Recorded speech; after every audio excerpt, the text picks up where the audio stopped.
Hi, everybody, and welcome back to our study group going through Peter Adamson's History of Philosophy Without Any Gaps podcast. I'm Nadalian, and today with me, Rogerio Marquez and Graham Pong. Welcome back, guys. So, how is Aristotle treating you guys? Pretty good. I'm still trying to work through what the final cause of us coming here and doing this is, but that's kind of the puzzle of Aristotle. Tag. The final cause of us coming here. We wrote down a couple of final causes, I believe, right before starting this. I have notes of it somewhere. I have to go look up, but it might be worthwhile going through those again, seeing if we're if we're living up to our final causes. But yeah, so today we'll be discussing episodes, I guess, 37 to 39 of the podcast, and we'll do a recap of Aristotle's methods, and then also look at his views on substance and his views on the causes of things. So let's check out our visual aids here.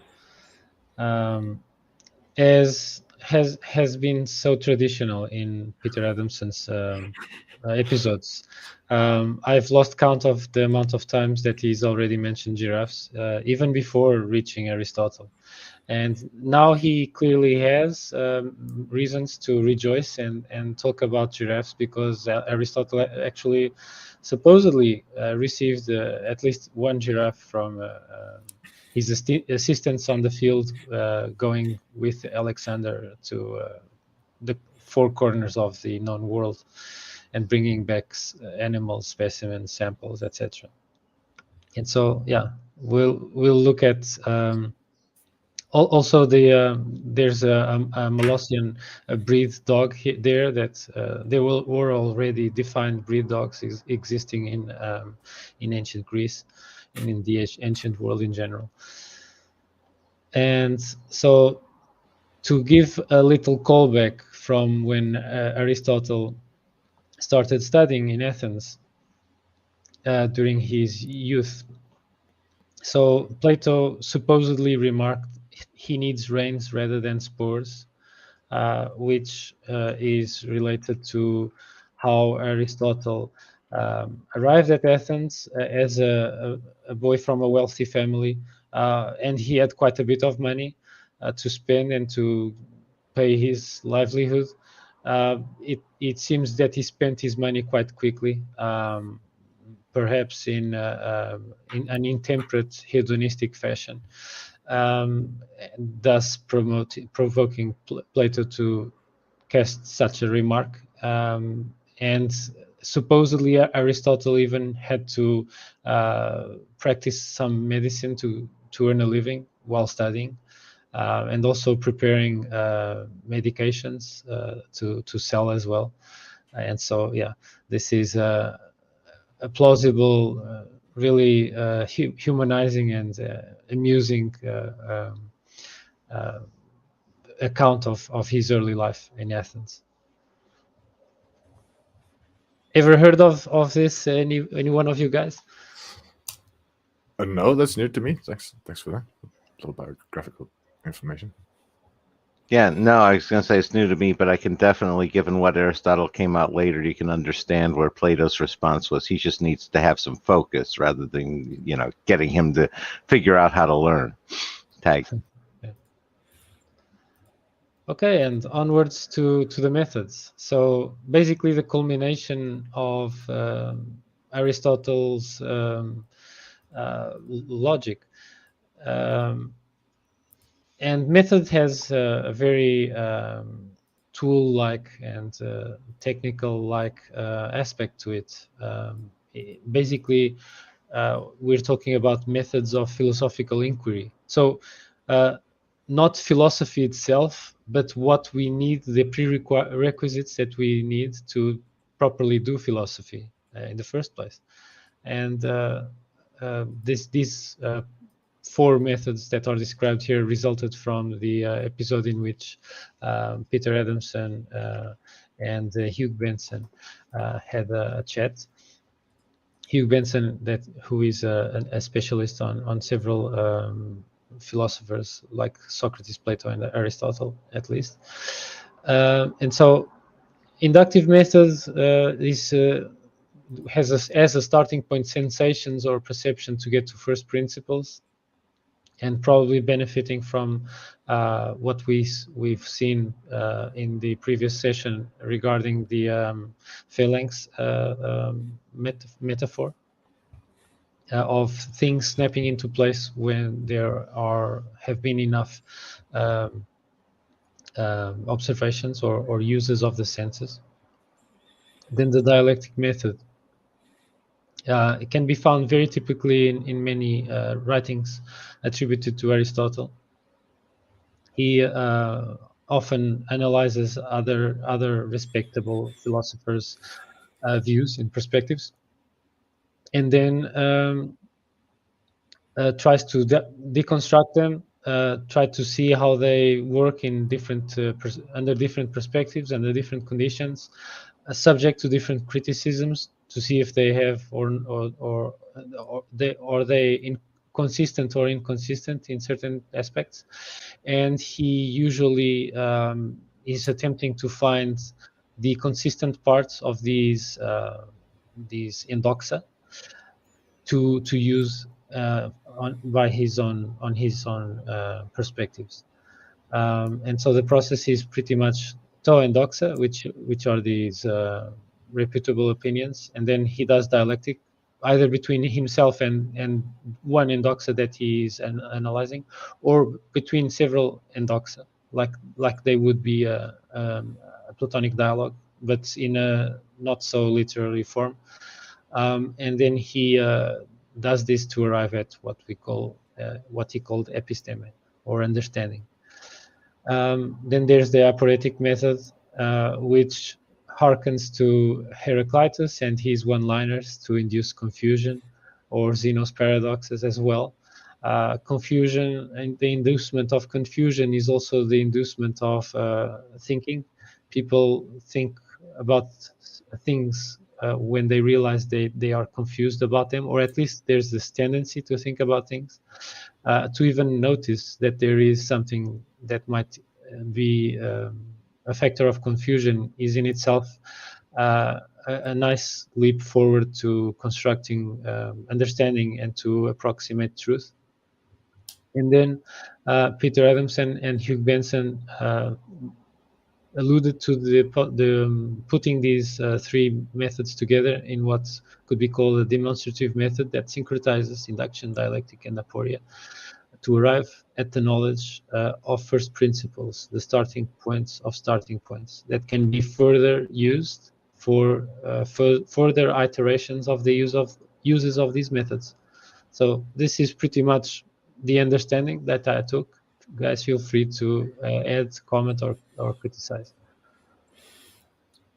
Yeah, so yesterday when we looked at Aristotle's epistemology, he sort of explained what it requires for him to think you count as having real knowledge of something, like robust knowledge of something. And he says knowledge is true statements, true beliefs that you can demonstrate to be true. And then he sort of lays out how to do a demonstration. And it involves giving valid and sound reasons for why something has to be the case. And it will be about general properties of sort of universal categories, essential properties of universal categories that are necessarily true. And the argument should explain why they're necessarily true and always true. And these arguments will stand in relation. Can be fairly complex, where you have an explanation for a thing, but that explanation requires premises that then themselves need to be explained, and they need to be explained. And he works his way back to avoid an infinite regress to first principles.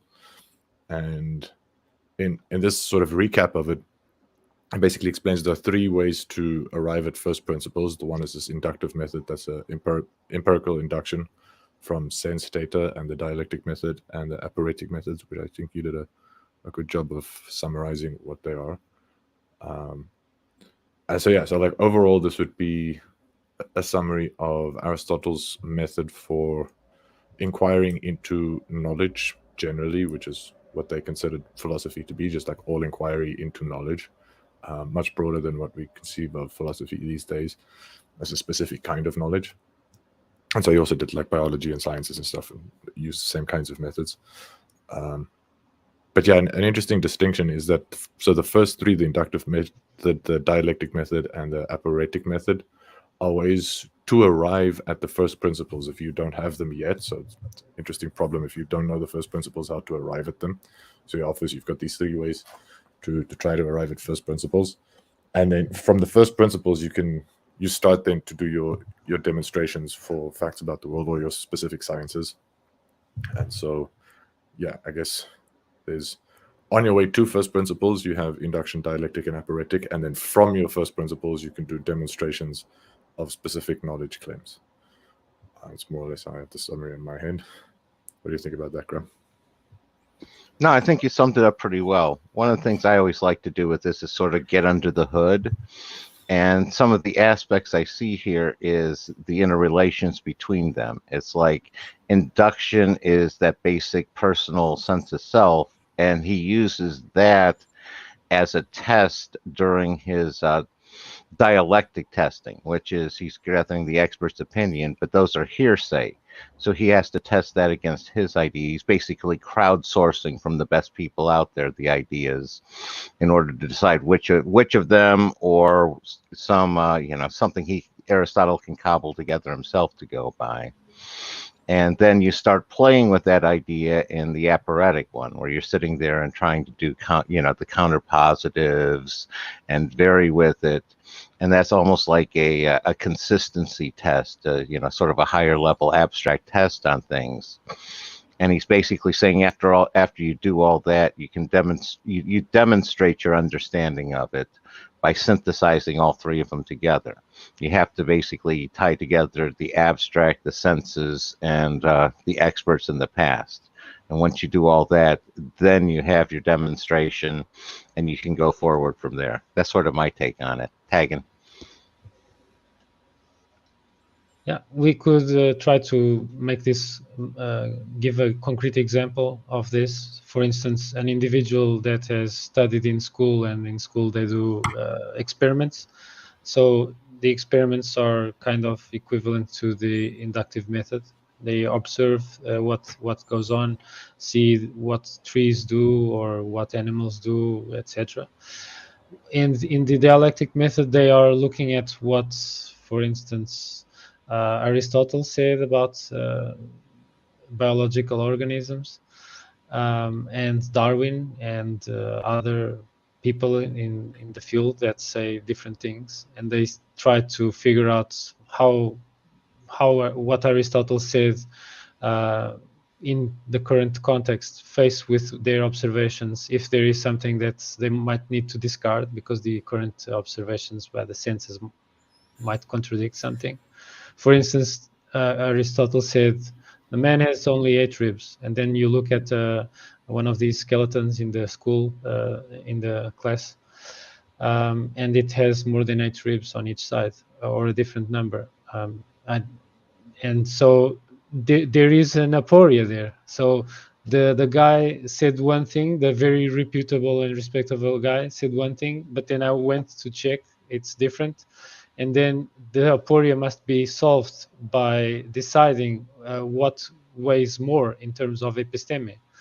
And of course, you would be using these methods in concert, in parallel, as Peter Adamson and Hugh Benson mentioned. So that this is my attempt to try to move from abstract more to a concrete situation in which these methods are happening in real life.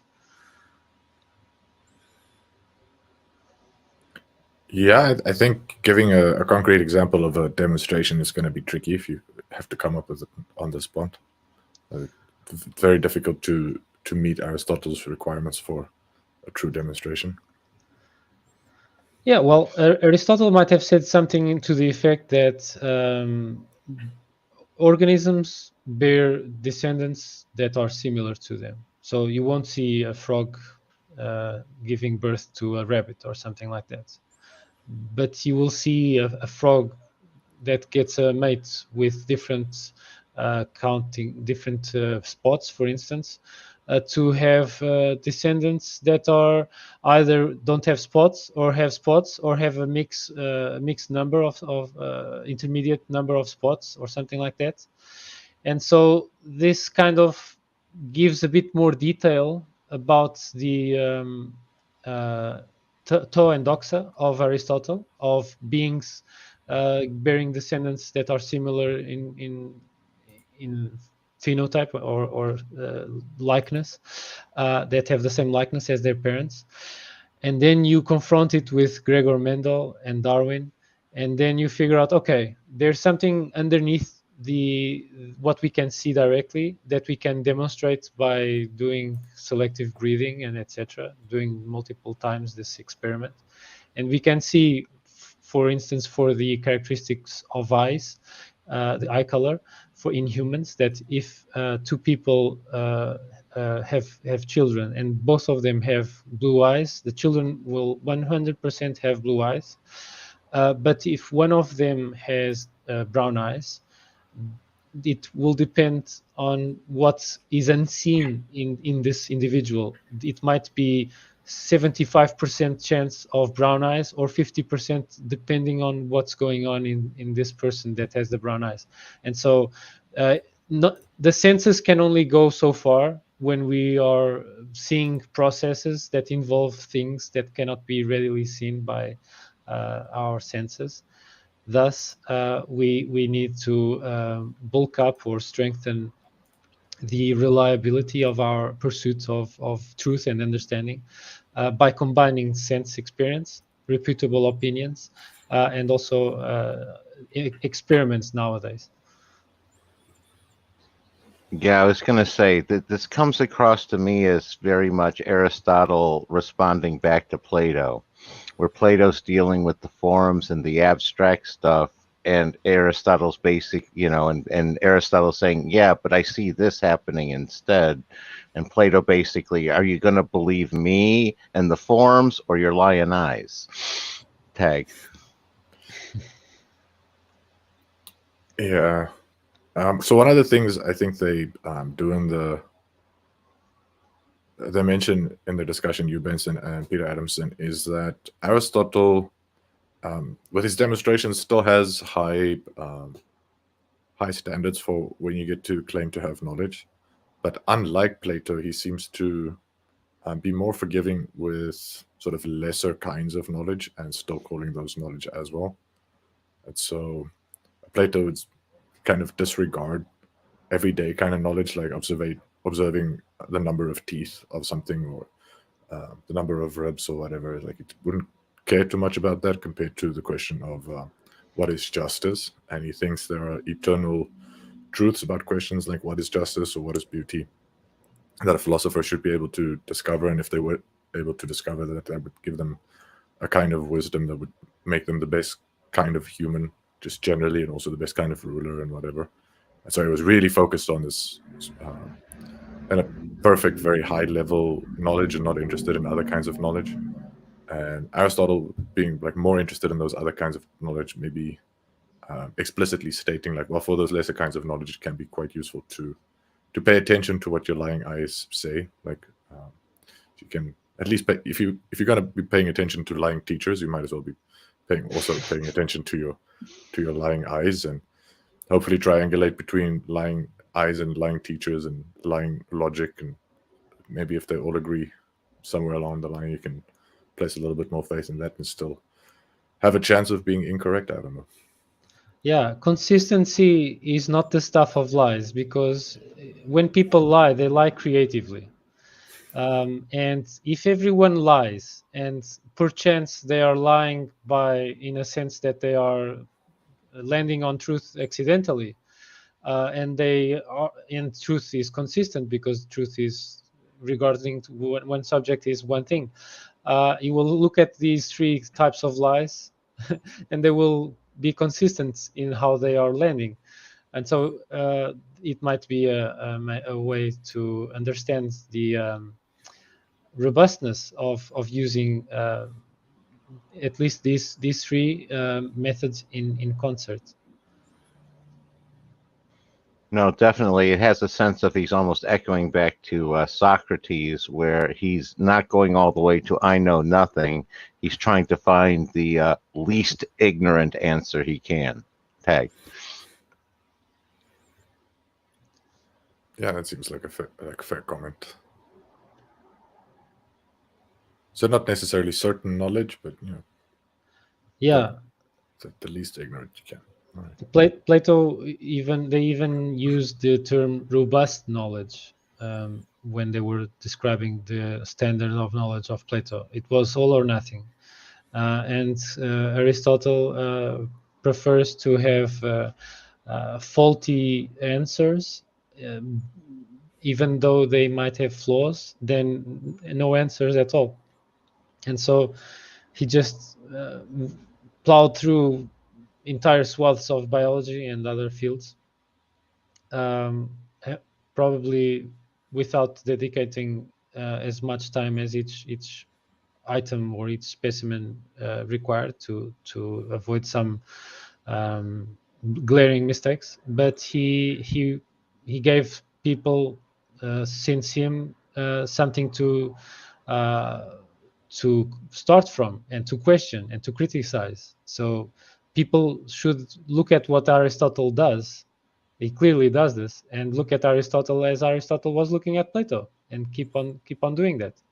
I think it's healthy for philosophy. Then I also have here a quote from Hugh Benson. Can I go forward with it? Okay, Yeah, sure. so he said, and then there's another method, which may include induction, dialectic, and the aporetic methods for getting at the knowledge of those first principles. So it's sort of the starting point of the starting point, so to speak. And we might, if we think of all those together, that the sort of starting points of that method you might think of as a sort of a phenomenon.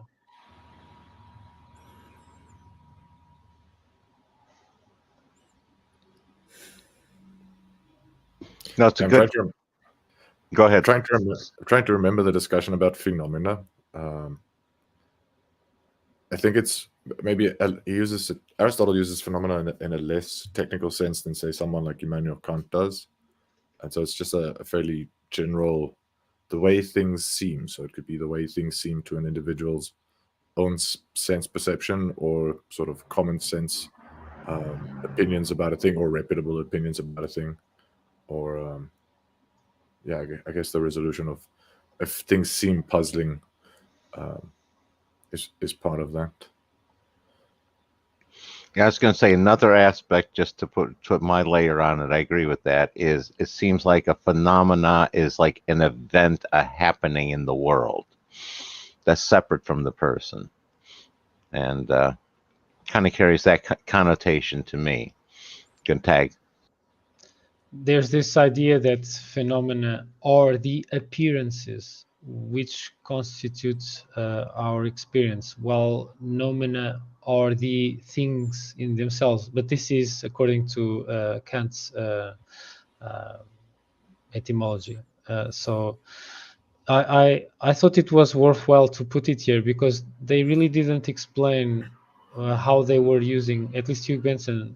It didn't seem clear to me how he was using the word phenomena here.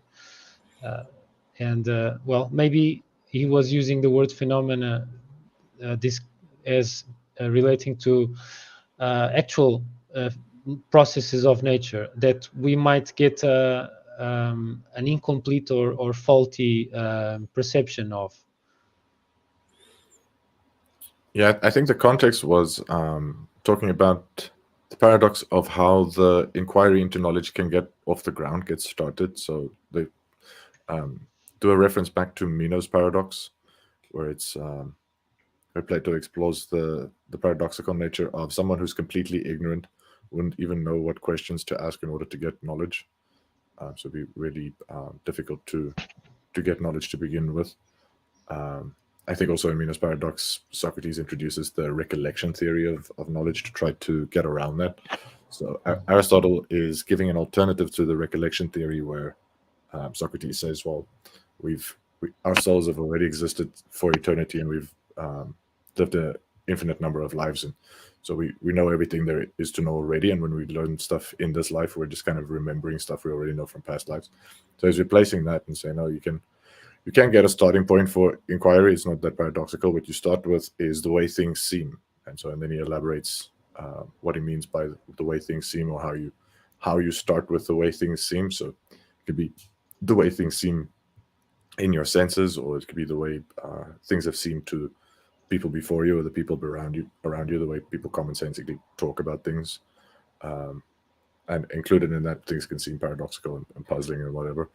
And starting with your senses and with other people's opinions and with paradoxes and puzzles, that's how you get your inquiry off the ground. And so I think Aristotle is trying to solve this paradox of like, how do you, like, is it even possible to get started? It seems like it should be impossible to get started. So no, it is possible to get started. This is how you get started. Definitely, you're going from how things seem to how things are, is how Aristotle's trying to reason. And basically, in answer to Plato's, no, you just have to be concerned with just how things are. Don't worry about how they seem. Tag. Yeah. So I think that's maybe a more nuanced understanding of sort of viewing Aristotle as more concrete and Plato more abstract. I think it's moving on maybe a little bit into the substance discussion. But in terms of methodology, they're not so different. Aristotle also wants to arrive at how things really are, not just how they seem. But he says what you start with how they seem, and then there are methods for going from how they seem to how they are. And in Plato, there's really just like mystical ways of magically arriving at how things really are through your intellect. Isn't it like a practical method? It's a good thing that you mentioned the divide between Plato and Aristotle, because we have art here to kind of showcase that Plato and Aristotle are kind of like from two different separate philosophical worlds. So shall we go forward with this kind of presentation of what's going on? So the Academy of Athens by Raphael, who did this as a commission for one of the popes in the Pope's study. And as Peter Adamson said, he went to visit Rome and the Vatican, and he was so excited to see this thing. And when he arrived there, it was planked out for renovations, and he didn't get a chance to see it. So, yeah. But one thing that is really interesting on this piece of art is the left side are the idealists with Plato. Of course, we see Plato and Aristotle in the middle of the paint, this fresco. Plato here is like being the headpiece or headmaster of the idealists, and we see here Plato, Heraclitus, Parmenides, Socrates. Of course, Alcibiades there too, because there's Socrates. Averroes, that is copying Parmenides. Epicurus probably checking out some nice recipes for meals, and Zeno of Citium. And we're not 100% sure about Zeno of Citium. In fact, there are many figures here that the artist might have had an idea to represent, had put there to represent someone famous, some famous philosopher. But it turns out we don't have a concrete idea of who these people, who all of them are.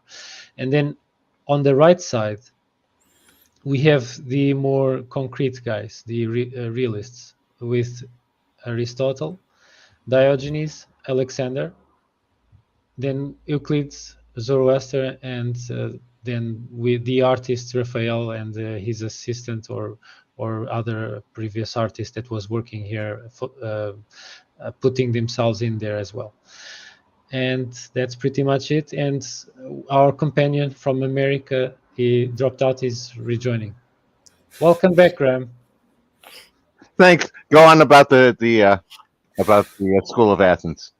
Yeah. So this is in a nutshell what we understand are the characters in the School of Athens, and the main point is how it is divided in left and right. Left being the idealists, these people that are mostly delving in the realm of metaphysics. Well, the right side, in my estimation, they do use metaphysics, but they use metaphysics as a kind of a tool. Like they use, like Aristotle uses certain aspects of logic as tools to approximate reality, and also they do also have metaphysics as in the form of models of reality, but they don't kind of do leaps of judgment or leaps of logic only within the systems of metaphysics. Systems of metaphysics, unlike the real stuff, concrete stuff of atoms and void, metaphysics stuff is like extremely pliable. It's extremely malleable, plastic. People that are only working in metaphysics can fashion whatever they imagine. But the problem is when they are not self-consistent. That's when things will break down. And also, of course, if the metaphysical systems are supposedly portraying or attempting to explain the real world of concrete atoms and etc., if they don't match very well with the real world, then well, maybe their end is not being not fulfilled after all. So yeah, this is the divide, and feel free, guys, to speak your mind. Yeah, not so sure what to add to that. So it's just interesting bit of background. Yeah, I was going to say one of my favorite aspects about it is the way that they're pointing in the middle, Plato and Aristotle. Plato's pointing to the sky with the above, and Aristotle's pointing to the ground and holding his hands out and saying, you know, the senses are what's right, and Plato's pointing about the abstract is what's right. Yeah. I always like that aspect of the painting. Exactly. That's one major feature, and also they're holding these books, and I'm not sure, but I think Plato is holding his Republic, and Aristotle is holding I think Ethics. Yeah, I would think Ethics is a good guess since they have Zoroaster over on that side. I don't know if it was on purpose, but even though so Plato's pointing to the sky and Aristotle's pointing to the ground, Plato is colored in bronze and Aristotle's colored in sky blue. And one of the things that Peter Adams suggests is that maybe Aristotle's empiricism is slightly overstated in summaries of the differences between Aristotle and Plato's idealism is slightly overstated. So really closer to each other than people often make them out to be. And they are together in the middle of the painting, and maybe more extreme people further out to the periphery of the painting. Yeah. Oh, last thing I would want to add is there's always a good chance in these sorts of things, people that you don't know are like patrons of the artist or friends of the commission and stuff that they were basically told they needed to paint in. Tag. Yeah, of course, exactly. There's speculation that who we think here is Hypatia is actually a guy that is related to the Pope, and so we don't know for sure. Also, regarding the books that they hold, Plato is holding his Timaeus, which was a very popular book among the scholastics that are, very much related with the church. Yeah, so that was the first one that was translated into Latin, wasn't it? Yeah, exactly. So possibly it was very popular due to having a big head start. And Aristotle is holding his Nicomachean Ethics. And yeah, he's, of course, Plato, as you mentioned, holding his finger up, pointing upwards to the celestials or the forms or whatnot, while Aristotle has his hand parallel to the ground, and he's alluding to how he's trying to approximate the concrete reality with his methods. And after this, we have Aristotle's substance. Are you guys up for it? Yeah. Okay. So, as Peter Adamson mentioned, Aristotle is fonder on technical terms than Plato, at least by the writings that we have. Substance for Aristotle, he used this as a technical term that was never used by Plato, actually. A term called in Greek ousia, which could be translated into to be. And substance can be considered that which is, and probably that which is in the concrete reality, the physical reality. Aristotle denies there are forms like Plato conceived them, even though he analyzes Plato and tries to extract some nuggets of value for Aristotle to construct his own models. And also the realist things are not forms, but the concrete sensible objects around us.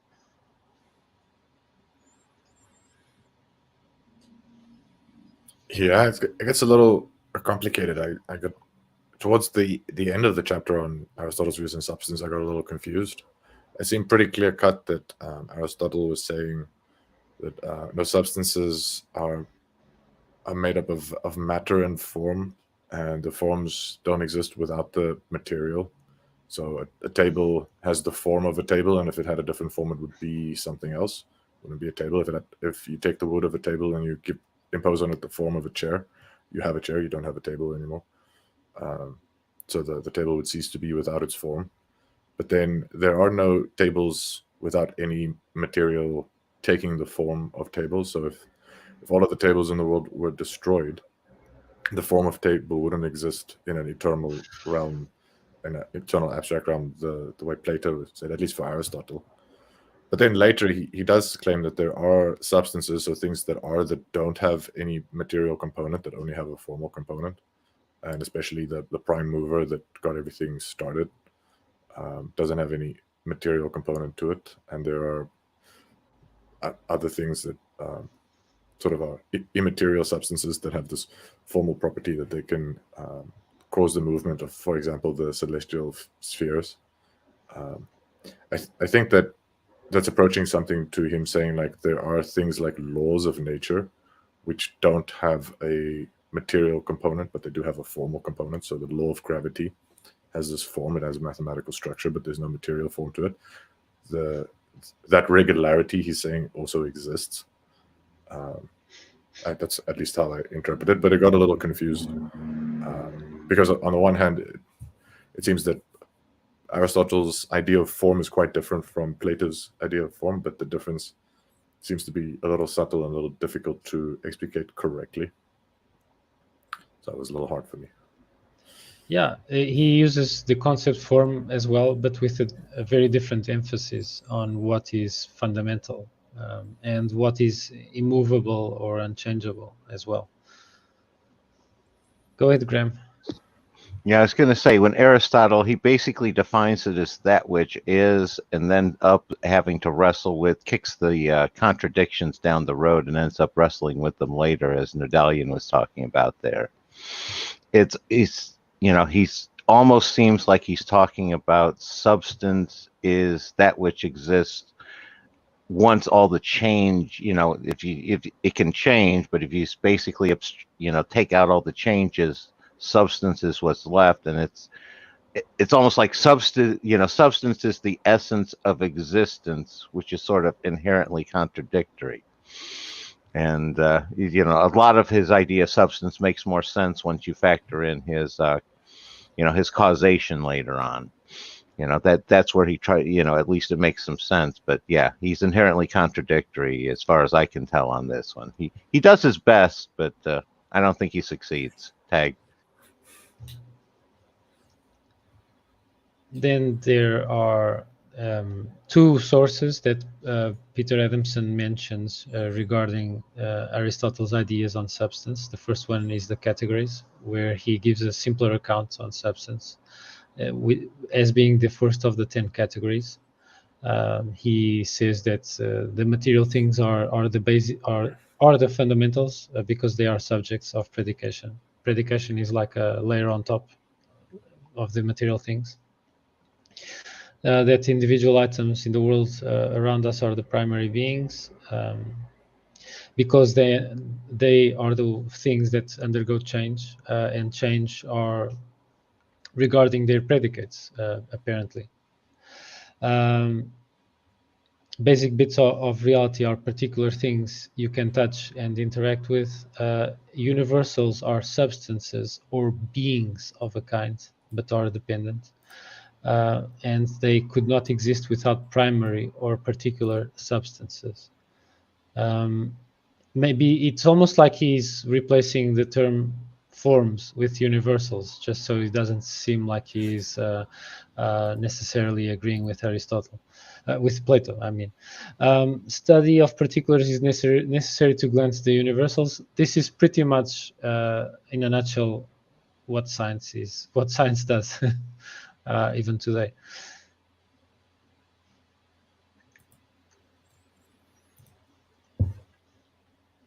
Yeah, so when Peter Adamson discussed the notion of substance over in the categories book, things seemed to make a little bit of sense, or it was easy to follow. Things got more difficult when he moved on to the account in the metaphysics. Yeah, no, I totally agree that it almost seems like he's invoking universals to avoid forms. It's like, no, forms and universals, totally different. Tag. Yeah. Even though there's clearly a distinction here that he says that while Plato says that forms exist and are timeless, Aristotle says that universals could not exist without the primary particular substances. So also, if you have a look at the system of philosophy, Plato used forms to do a lot of the work that Aristotle does in his explanation of demonstrations. So these abstract forms for Plato are the objects of knowledge, that if you're inquiring into something like beauty, what you're basically trying to do is discover the form of beauty. And I think Aristotle already moves away from like the form of beauty in saying, well, if you have knowledge of beauty, you need to have a demonstrative true beliefs about beauty that stand together in a kind of explanation. And so that wouldn't necessarily amount to an account of the form of beauty in Plato's sense, but it would be like a explanation of beauty, like understanding of beauty. So Aristotle doesn't need Plato's forms to give an account of knowledge. So his methodology and his epistemology kind of got rid of the need that Plato had for the forms to explain how it's possible to have knowledge. And so, at least in that sense, Aristotle still has use for a concept of forms, but it's a different use, and they play like a different role in his overall philosophy than forms played in Plato's philosophy. Yeah, I'll tag out on that. Yeah, no, that's a good catch. It's almost like, for what I'm seeing, is that Aristotle is having the forms be one of the various types of universals. And it's more of again, going back to the geometry, it's more of almost the forms are almost a geometric sort of concept that are like plans for like the table, like blueprints in Aristotle to a certain extent. And you're going to tag on that one. So there's also this quote that I extracted from Peter Adamson, where he's paraphrasing Aristotle. Substances are indeed primary because they are the bearers of predication. And if you check my list of categories, you'll see that one type of predicate is relation. And so when you say that something is beautiful, you are already calling out a relation. You need to say that, well, this thing is beautiful, or this flower is beautiful in relation to this one that is wilted, for instance, or a potential one that is wilted, or whatnot, or it's more beautiful than having no flower at all. So Yeah, so this was in anticipation of a criticism Plato may have had of Aristotle's claim that individual members of a class are the primary forms of existence, and the class will exist thanks to there being individuals that are part of that class. So, for example, the universal of humans exist only because there are individual humans. So, like, it's instantiated in individual humans. If there were no individual humans, the class of humans would cease to exist too. And Plato's critique of that point was, when it comes to individual things, you can say both they are human and not human. So you get like these in between things. Human is a bad example. There, Plato would use examples like beauty. So something is both beautiful and not beautiful, and that seems contradictory. So there's this contradictory element to, or contradictory nature to, individual instantiations. So imperfections in concrete instantiations of universals, so that the universals for Plato must have been prior to the concrete instantiations, like perfections that the real world individuals are just imperfect reflections of, imitations of. Aristotle says no,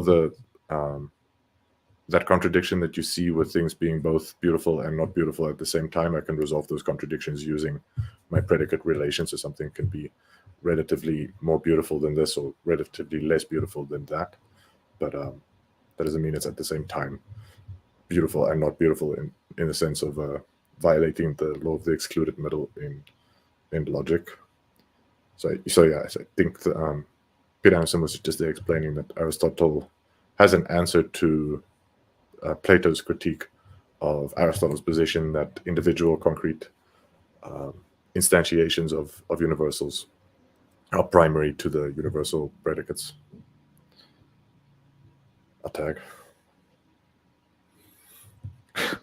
Yeah, I was going to say one that jumps out to me is he's sort of equivocating on the difference between predicate and relation, because it's almost like relation. The predicate is simply a special type of relation, and again, I'm dealing from a more formal mathematical logic standpoint, where they deal with predicate calculus and all that sort of stuff, and it's just he probably didn't realize it, but he's sort of, again, kicking the can down the road a little bit more. Tag. Well, necessity is the mother of invention. And if you can't get rid of the stain, just wallpaper over it. Yeah, exactly. There was also the other source from which Peter Adamson draws from to describe Aristotle's views on substance, the metaphysics. And perchance the metaphysics is supposedly the most difficult and complex work to read. Possibly it's not very approachable, and in which even Aristotle calls it the first philosophy. So basically, prima philosophiae, maybe the most important philosophy. Which is interesting because metaphysics means beyond physics or above physics or something like that. It kind of alludes to, okay, physics is this stuff of concrete stuff, and although we kind of group Aristotle with the other concrete realists, he has a big treatise on metaphysics, which is basically a systematization of the conceptual framework of how the universe works, but it is pretty much conceptual. And so in it, Aristotle says there are separate immaterial substances. So it's not form, but it is immaterial. Being, like goodness, is said in many ways. A form of goodness, therefore, would be nonsense. There are two kinds of being, one of which is more fundamental than the other. Accidents are beings, and the substances in which they inhere are beings as well. But the latter beings are more primary. So there's like a fundamental bedrock layer, the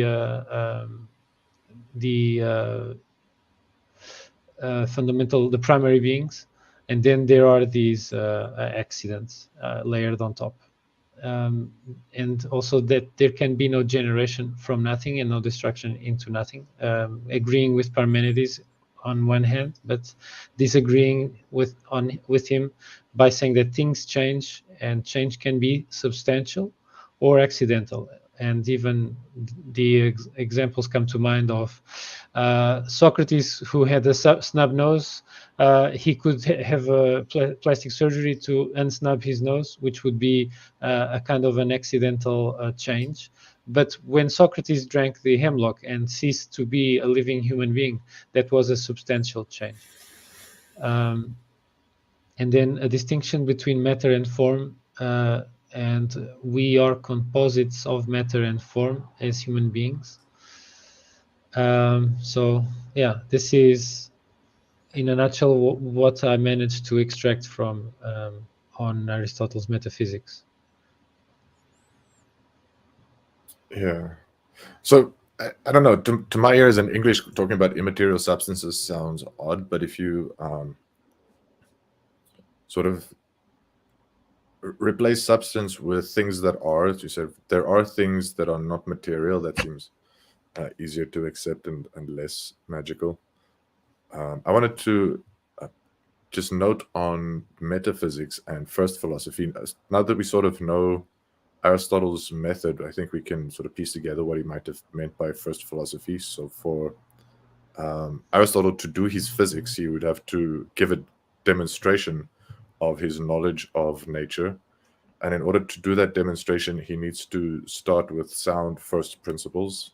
And I think the first principles you start from in order to do physics would be something like metaphysics. So it's not strictly speaking physics, they're just the things that you need to have at the start of your demonstration of physics. So, and you can discuss it and inquire into what sort of first principles you need in order to do physics, and that sort of discussion and inquiry into what sort of first principles do you need to do physics would be metaphysics. I think. Does that sound right? At least, does that sound like an accurate idea of how Aristotle used the word metaphysics? It does. I was going to say, just a nod, as I've also heard the story that was simply the arrangement of the books, and metaphysics was the book after physics, and that was the reason for that one. But I think you were hitting on something fundamental here, and we've kind of come full circle, because I think of string theory, and at this point, it's still pretty much nothing but metaphysics that's trying to connect itself to physics, because we don't have any way to do it. And one of the things that I find, again, I don't know if Aristotle realizes he's saying it, but he's basically saying some beings are more being than other beings. Well, all beings are being, but some beings are more being than others. Exactly. And, I just sit there and I keep reading these ancient Greeks, and it's like, do you guys not have the word become in your vocabulary? Because that would have solved a lot of these conundrums from my standpoint. And the last one was, one way I kind of see the immaterial substance is sort of the field concept, like the electromagnetic field. It's a substance that's immaterial. I don't know if that makes sense to you guys. Tag. Yeah, that's a really good observation and makes sense. I also liked your observation on how we could put this metaphysics, so-called metaphysics volume in context of Aristotle's method and his other works. As a prima philosophy, it could be really Aristotle's first principles, Aristotle's endoxa, and if we want to do a good job at critiquing Aristotle and starting and using his viewpoint as a starting point for our own metaphysics constructions, it could be a nice place to start. And I really liked the example of string theory as a metaphysics that a metaphysics that has the ambition or the aspiration to explain the world of atoms and photons and whatnot. It should actually make predictions, and these predictions should work out. They should be validated by experimentation. And so far, it seems that if one were to create an experiment in the physical world to validate string theory, I'm not sure if this is really true, but supposedly we would need to create a particle accelerator with the diameter of the Milky Way galaxy. And so this is extremely frustrating, which could mean that string theory will be a metaphysics that will accompany us for a long time indeed. All right, so if we I want to go back to this notion of demonstration and demonstrative knowledge and Aristotle's notion of episteme, or what we might call scientific understanding. So I think a very analogous sort of thing to do that has been done by scientists to what Aristotle's here doing in metaphysics would be like when von Neumann sat down to develop an axiomatic system from which quantum mechanics could be derived. I think the working towards finding an axiomatic system from which you can derive the laws of quantum mechanics would count as a metaphysical exercise. Once you have the axiomatic system, then logically deducing the laws of quantum mechanics then just is physics. But arriving at the axioms would be metaphysics, I think, at least. Does that sound right? I would agree. To me, any scientific model counts as metaphysics, and we must look at them as models of reality and avoid mistaking the scientific models for reality. Yeah, they're all a bunch of theories. They're guesswork. Some of them are very refined guesswork are very accurate, that allow us to do things like send people to the moon. But they are models nonetheless, because in extreme situations, for instance, general relativity doesn't function; it breaks down in extreme circumstances. And so, generally speaking, they predict well, except when things are too hot, too cold, too massive, or too small, or whatnot. So, yeah. Yeah. So there's a branch of mathematics that I think most mathematicians don't care too much for, like most working mathematicians. It's a sub branch of like what a mathematician might do called meta-mathematics. And I think exactly what they're doing is they try to find foundational axioms from which all of mathematics can be derived. I think that's like one way to characterize meta-mathematics. So that'll involve work in basic stuff like set theory and logic and computation theory, meant to try to give a starting place for mathematics from which mathematics can then be demonstrated afterwards. But yeah, that would be meta-mathematics. And yeah, so yeah, that's a different different conception of metaphysics than we were operating with earlier in the study group, where I think we were using it something like a basic ontological system, sort of, which I guess that's closely related, but maybe not exactly the same thing.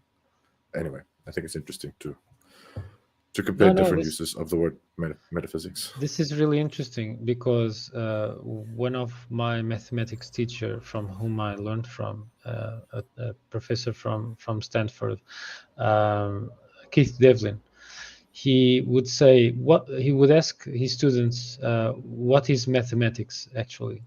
And people would flounder, would flail aimlessly at responding this question. And then his definition is, mathematics is the study of patterns in nature. And these patterns are of many immense variety. And so when you have some theorems in mathematics that they work from start to finish and are proven, they are constitute like a metaphysics system, a metaphysics that relates to something that might happen in the real world in terms of patterns. For instance, the proof that 1 + 2 = 2, and the proof of this might even be extensive, surprisingly. But nevertheless, this is this fundamental truth that when you join two alike particles, like two protons, unless there is some transformation, like one transforming into a neutron plus electron, they will be two protons when they are together. And so the theorem holds, and it is in the quality criterion for metaphysics as being self-consistent, and for what they intend to do, what their purpose or what their end is, they work. They relate to something in physical reality that corresponds, that has a same pattern as this metaphysical system has. And so, yeah, this is how I would look at also mathematics in the context of the word metaphysics. I was going to say another aspect of it is I agree with Nerdalian. It's interesting to watch how our usage of words is going to evolve as we work through this, the study of Adamson, especially now that we actually have the guy who introduced metaphysics. Yeah. Two other big words, esoteric and exoteric. I think we were all shocked that these words don't have necessarily a supernatural connotation. No, I was going to say the other aspect that Nerdalian, again, I've worked with a lot of that, I guess more or less meta mathematics. That's some of my studies that I did in math. And that's where category theory and set theory, in a sense, is a meta mathematics as well. And it seems like one of the senses we're going with is a metaphysics is this abstract model of how the real world works. And it has that correlation and relationship between the two that holds true.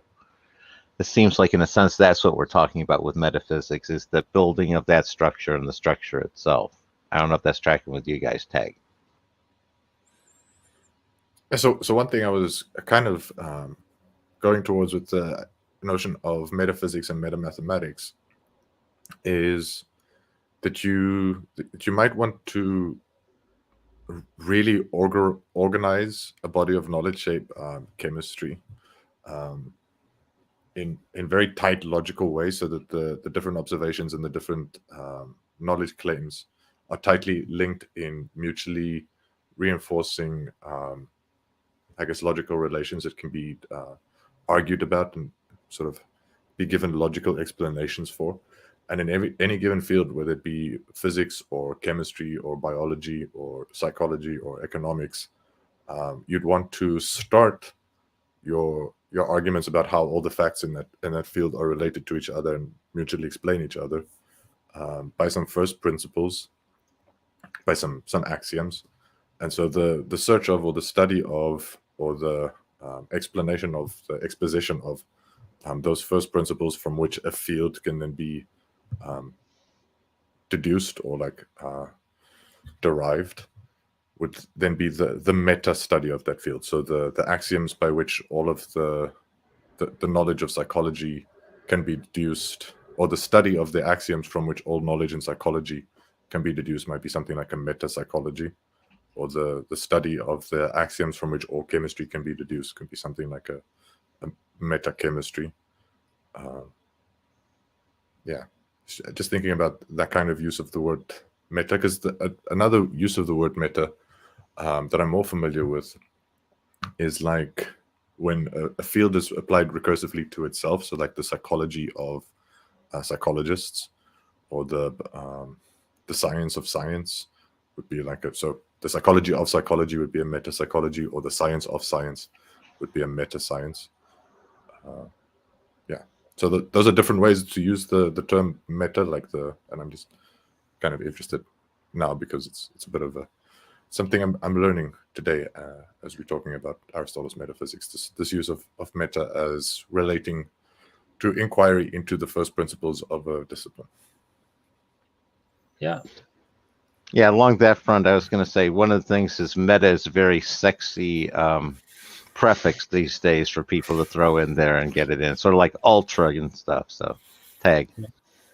Yeah, and it's a very pedestrian word from where Greeks are concerned. It just means beyond or above, nothing woo-woo or nothing to get a high heart rate about. Yeah, so if you're in the habit of storing anything on top of your fridge, those would be your the fridge. Meta foods. Meta foods. Meta frozen. Also, one of the translations of Nietzsche's Übermensch could be Metaman. Overman, yeah. Yeah. Metaman. We will hopefully get to that guy. We will eventually. I don't think Peter Adamson has reached there yet, and he has over 600 episodes out already. It's gonna take a while. Yeah. Okay, so we have here a line of questioning from Peter Adamson regarding this conundrum of what is the primary substance. So, is the primary substance being the most fundamental kind, primary substance, or should we instead say that his matter, Aristotle's matter, is the primary substance, or perhaps that form is the primary substance? And so, paraphrasing Aristotle, he could say something like, I am convinced that primary substance will be something of this world. Thus, the predicate of matter seems the more basic than accidental features. If we are looking for the being of something, that we are after might be called its essence. This will certainly not be its matter. There's a lot more to being human than having flesh and bones. Each thing must be the same as its own being. It is more compelling to associate substance with form alone. And then he would continue, I do concede that my master was right to accept immaterial substances, but I do not accept them as his Platonic forms. Instead, they are separate intellects, responsible for the motion of the heavenly bodies. Among primary substances, these intellects would be the most primary, especially the prime mover. Laws of physics.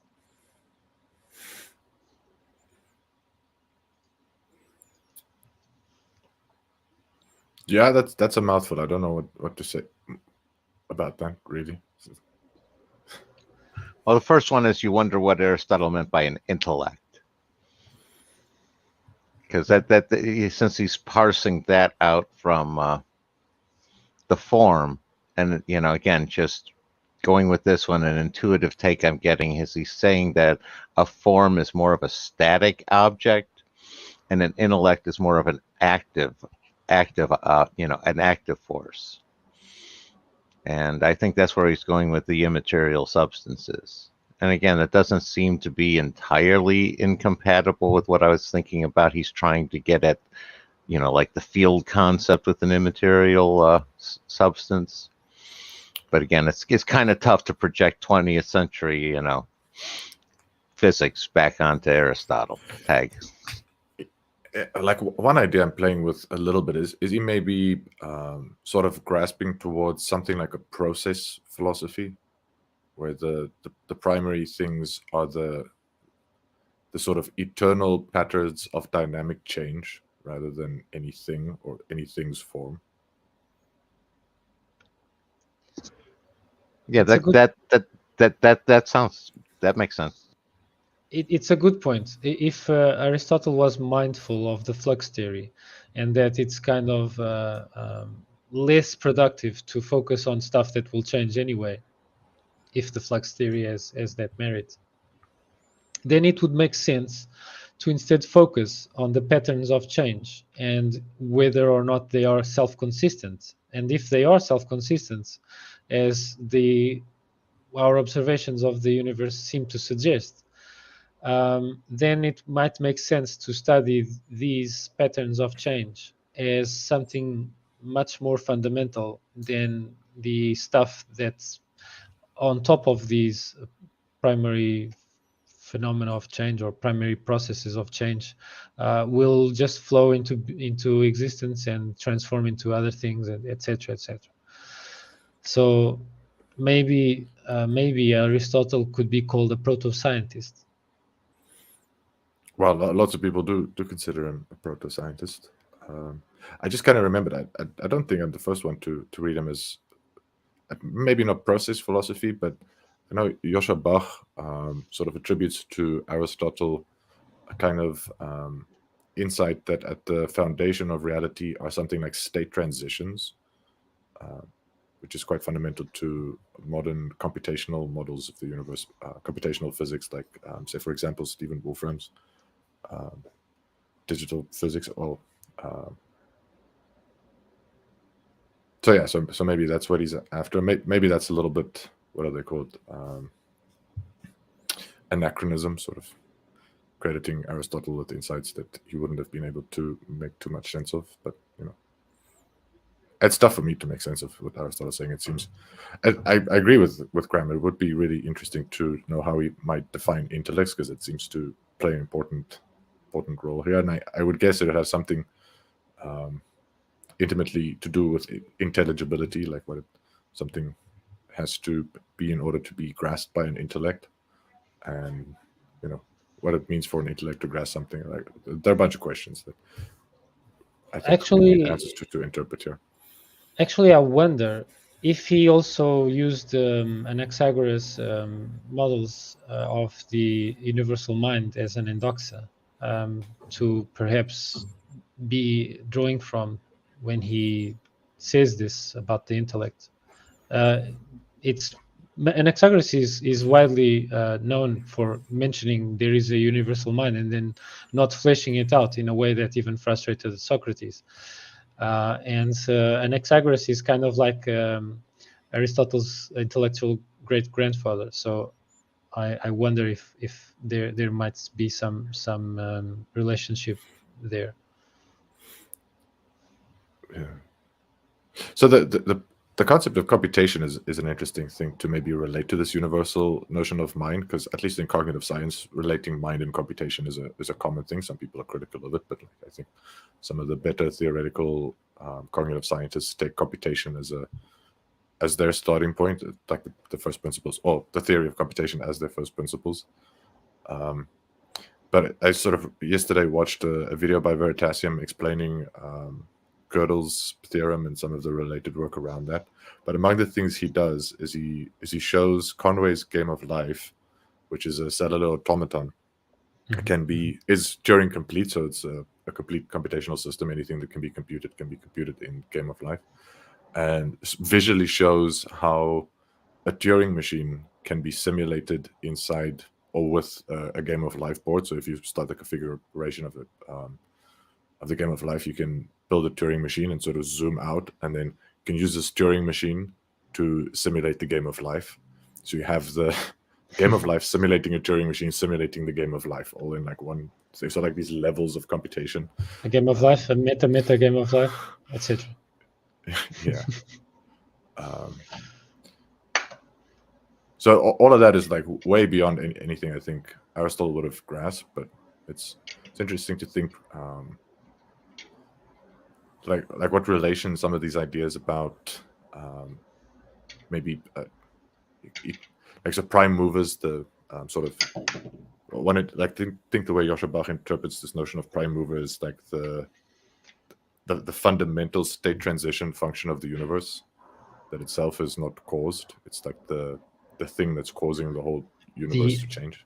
The uncaused cause. Yeah. And basically the idea that for all we know that might be basically equivalent to a universal Turing computer, of a universal Turing machine, and the whole universe built on this kind of thing. That's one cosmology, and like I don't know too much about cosmology, so it's just an interesting thing. I kind of wonder if Aristotle's views relate to that closely, or if that's reading into him stuff.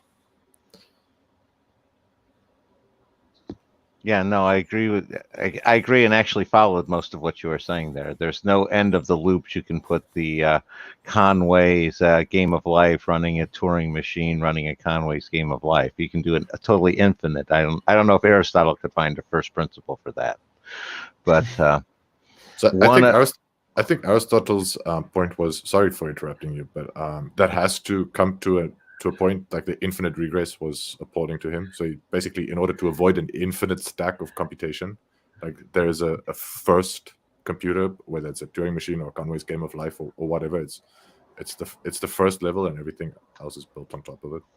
Sorry. Okay.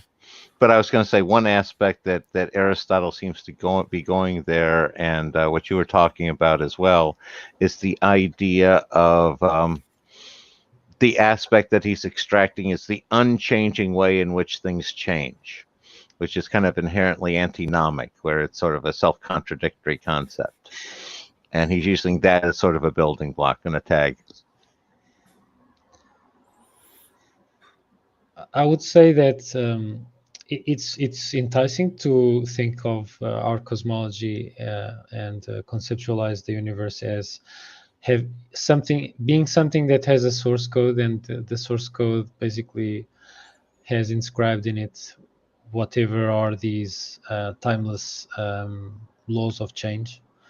And when we're trying to arrive at the truth in fields like in physics, we could, if we had direct access to the source code, we would without thinking twice use the direct access to the source code instead of kind of like building ever more huge particle colliders, as was alluded to.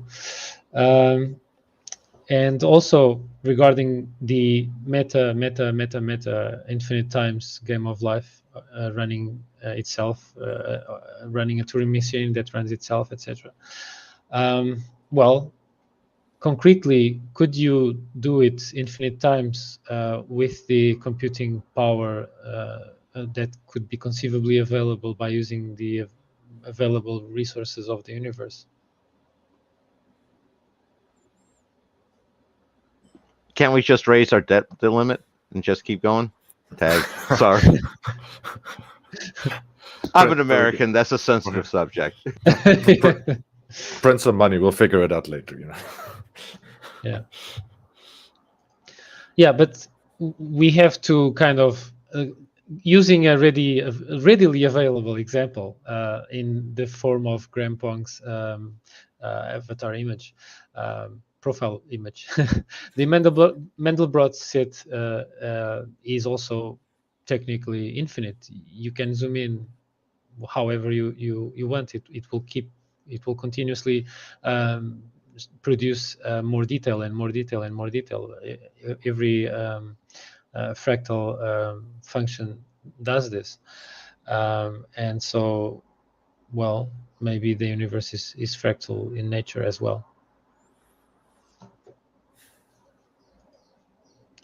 As Lex Friedman says, turtles all the way down. Yep, I can do nothing but agree with that fractal concept. So we've spoken about substance. Next in line is the four causes. Let's go. Let's go. So Aristotle's four causes. It's kind of shocking for people that are arriving at Aristotle's four causes for the first time. I felt this kind of perplexity or shock, because in my mind, as a person that was raised with Encyclopedia Britannica for children and the Story of Life, that French animation, and many others, I always thought that when some stuff happens, another stuff happened before that explains the posterior stuff that happened later, and so on and so forth, and maybe infinitely. And that was just that, only things that cause each other in chains. But Aristotle apparently thought parallelly to all that, and he came up with these four causes. So material cause, that alludes to substance, as we've been talking about here. The formal cause, the word formal, we've heard it many times already. The final cause and the efficient cause. And so I will share with you guys the slides that exemplify the meanings of these words, and then we can discuss all what this might mean, and even in our current day. So the cause would be an example that every philosopher ever uses a table, and the material cause is the wood, that which is the substance of the caused. Then the formal cause would be the rectangular shape of the table, while the final cause seems, at least to my mind, seems more conceptual, seems more immaterial. The purpose, which is for study. And then there is the creator or maker of the table, that is considered the efficient cause, the carpenter. And then we have a further subdivision of these four causes into two groups. Material and formal causes are intrinsic to the caused, while final and efficient causes are external causes. So here we have a carpenter with looking at the order for the table or something like that. And well, this is pretty much the four causes. And so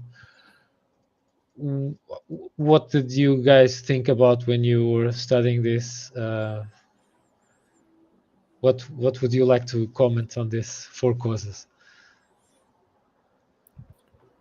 They seem clear enough and easy enough to understand. I kind of have heard or read other people summarize it the same way that Peter Adamson summarized it. I've also heard Graham Pong summarize it a different way, so it'd be interesting to hear Graham's summary of it again. But so the non-technical way in which Peter Adamson describes it is he's saying Aristotle is basically trying to list all of the kinds of answers that we might give to why questions. I guess you could formulate it as like there are different ways in which we could mean why questions about something, or different ways we can formulate why questions. And some of the why questions we might formulate, the appropriate response would be to invoke the kind of material involved in something being. So why is the stone or the granite countertop so heavy? You can say, well, it's an essential feature of granite that it's made of a dense matter, and so that would be a kind of a material cause answer for why is this thing so heavy. A formal cause maybe would entail a different kind of question. So you could say like, why did one house get destroyed by strong storm winds and another house didn't? You can invoke that the form of the house, the structure, gave it properties that made the one house withstand the storm winds and the other has not. So sometimes you want to refer to the shape or the form of something, or the pattern that inheres in something as an answer to why. And then sometimes when you're asking why is this here, what you really mean is how did this get to be here? What caused it to get to here or to come here? I feel that kind of thing, that kind of question, when you're asking how, like, why is this here? You may want to know, like, how did it get here and why did it get here? So the efficient cause would be explaining, like, by what process was this did this come to be? How did this become? So I don't know if the Greeks actually had a word for becoming, but Aristotle does seem to address sort of notions of becoming here in the efficient cause. And then sometimes when we ask why, especially of agents, like why did you do that? What we really want to know is like, what was your intention? What goal were you after? But also sometimes when we ask questions about things in the universe, or like physical objects,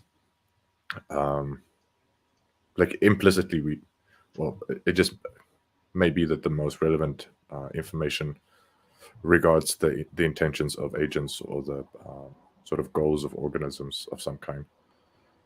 So yeah, just a list of different kinds of why questions or different kinds of answers to why questions, and they all seem easy enough. Something I've been curious about was whether there might not be more, and I've never really thought about it really hard.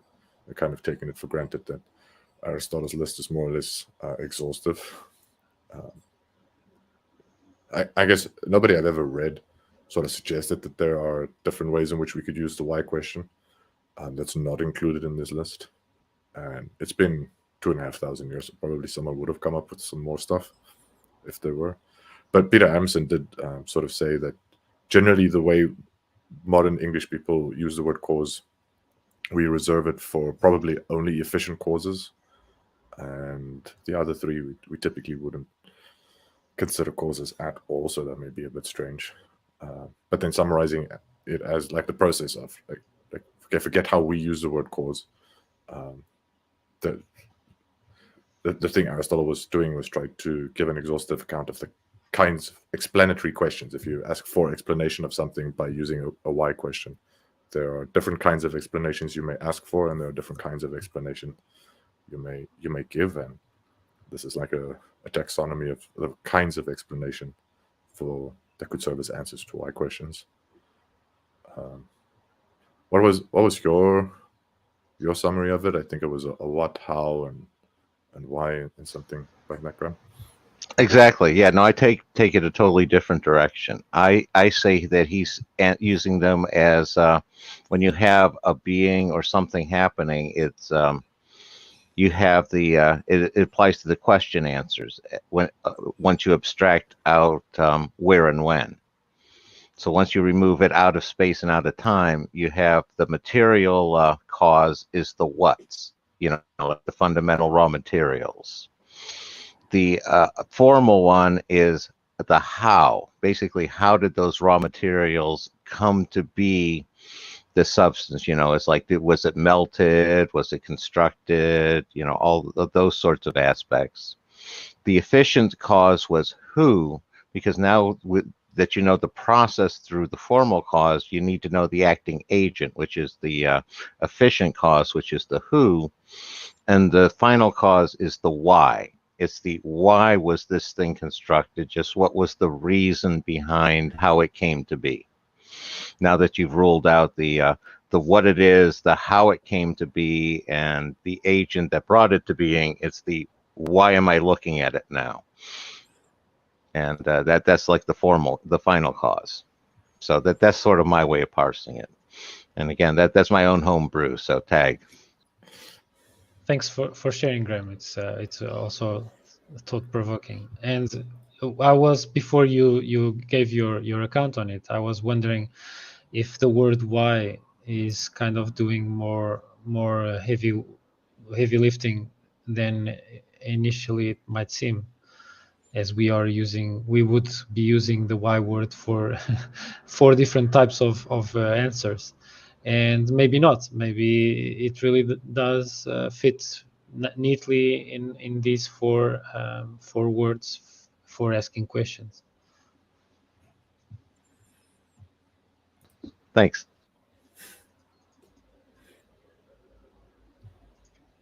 And as regards for the word becoming, as regards for the word becoming, there is no Greek word for becoming except ousia, that was already mentioned previously in these slides. That is, it means to be, but maybe it can be used as alluding to something that is becoming. Go ahead, Nerdali. Sorry.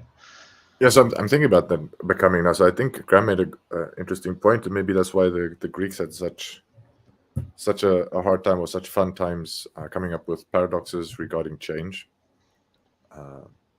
because their vocabulary has this fundamental ambiguity between things that are and things that become, like beings, static beings, and dynamic processes are both just beings. So you could have like a thunderstorm really is a process, but they wouldn't. Is there a Greek word for process?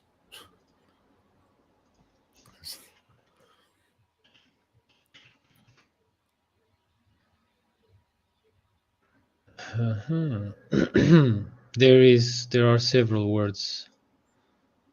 Classical Greek words. Yeah. Let's check. Yeah, because Parmenides had a ballpark with change, and his students, and Heraclitus had a ballpark with change. Praxis.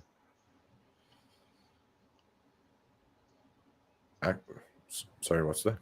Praxis. Praxis is the. It is discussed in the writings of Plato and Aristotle, and of course later medieval authors. But it is an ancient Greek word, a legit ancient Greek word.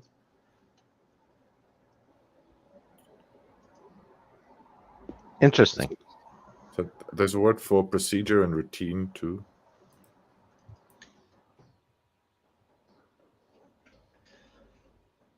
But English gets the word process from Latin, I think. So it's like the worst philosophical conversation is when it just becomes pedantry about like word etymologies. Yeah, of course. I was going to say some of it is we're trying to translate into our modern understanding, just what they might have been, Aristotle might have been meaning. And we have so many more, again, as we talked about, the vocabulary is different, which gives is both a plus and a minus at times. Tag. Yeah. So there's also the word poiesis from ancient Greek, which is the activity in which a person brings something into being that did not exist before.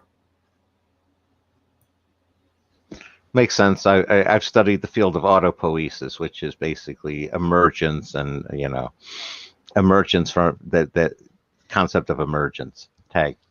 Yeah, so on the Wikipedia side, there's allopoiesis, a process whereby a system can create something other than itself. Autopoiesis, the ability of a system to recreate itself. Mythopoeia, the act of creating a contrived mythology.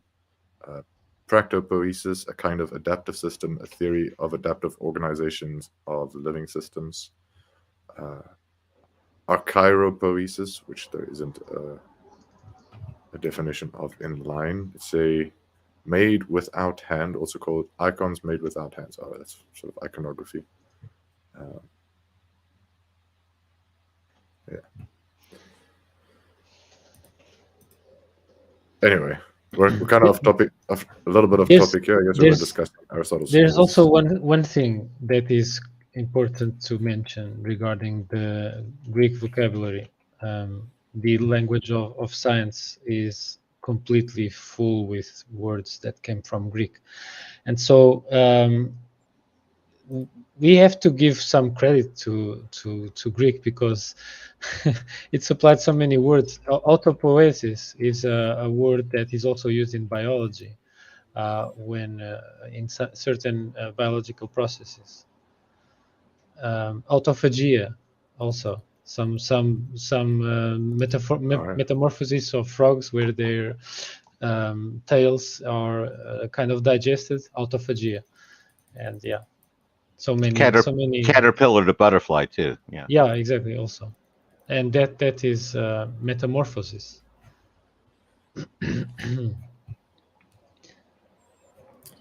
All right. Do we have any more slides about Aristotle's four causes? No, just these ones. And I had here in my notes that the idea for these four causes was really, as you mentioned, to divide the types of explanation that can feature in demonstrations. He possibly he didn't predict that he would end up with 4 causes, but he started to figure out how he could fill in the gaps of his demonstrations and wounded up with these 4 causes. Also, that having episteme means being able to give such explanations by means of demonstration. The goal is to understand not just that something is the case, but why something is the case, and following Graham's model, how, who, and what made something the case. So it could make sense to asking more questions, especially if they are thoughtful questions that can be parsed well by our methods and systems of analytics, might be worthwhile for to build understanding. And yeah, besides this, I had only here a final slide to give everyone the idea that class is over. And so I tried to picture Aristotle saying something at the end of his classes, and we will be with him for a few more sessions, maybe 3 or 4. Yeah, something like that. So Aristotle has a lot of material for us to digest.